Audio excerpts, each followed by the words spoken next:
तर आधी तर सर्वांना आहे आणि नमस्कार आणि सीमा डेअरी कुकिंग चॅनलवर तुमचं अगदी मनापासून स्वागत। तर चला मग आज आपण मस्त उपवासाचे साबुदाणा वडे बनवणार आहोत। तर बघा दिसायलाच खूप सुंदर दिसत आणि खायला खरंच खूप टेस्टी। तर रेसिपी बनवण्यासाठी मी एवढं साहित्य घेतलेलं आहे। साबुदाणा आहे, शेंगदाण्याचा कूट, बटाटे आणि शेंगदाणे। साहित्य तर खूप कमी आणि डिश अप्रतिम। तर अगोदर तर मी बटाटे छान शिजवून घेतलेले आहे। तर आता प्लेटीत घेऊन हाताच्या साहाय्याने मस्त कुस्करून घेणार आहे।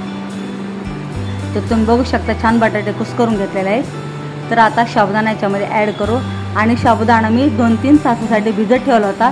तर छान भिजलेला आहे, मस्त भिजलेला आहे साबुदाणा। साबुदाणा पण बटाट्यामध्ये ॲड करून घेऊ आणि आता मिरची टाकून घेऊ आणि मिरची मी मिक्सरमध्ये बारीक करून घेतलेली आहे।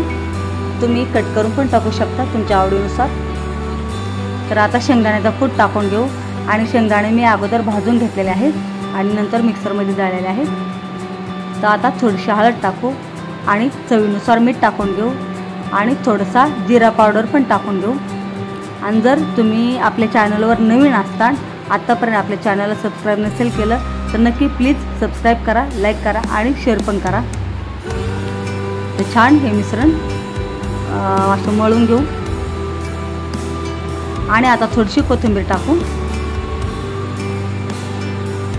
परत एकदा छान मिश्रण मळून घेऊ आणि पाठीमागे मी ओल्या नारळाच्या करंजीचा व्हिडिओ बनवलेला आहे, तर नक्की जाऊन बघा। तर चला आता मस्त मस्त वडे बनवू आणि हे वडे उपवासाला पण खातात आणि कायला म्हणजे खूप आवडतात। ते एरवी पण बनवून खातात, खूप टेस्टी होतात। तर तुम्ही तुमच्या आवडीने छोटे किंवा मोठे बनवा, मी अशा पद्धतीने बनवत आहे। तर गॅसवर मी तेल पण तापायला ठेवलेलं आहे। तेल पण तापत आहे, तोपर्यंत आपण सर्व वडे बनवून घेऊ।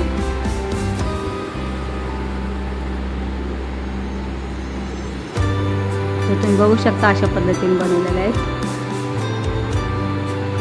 तर आपलं तेल पण गरम झालेलं आहे। तर मस्त वडे आता तळून घेऊ आणि मी नेहमी म्हणत असते जेव्हा कुठली पण डिश तळताना तेव्हा गॅस म्हणजे फास्ट पण नका ठेवू आणि कमी पण नका ठेवू, मंद आचेवरच डिश तळवा।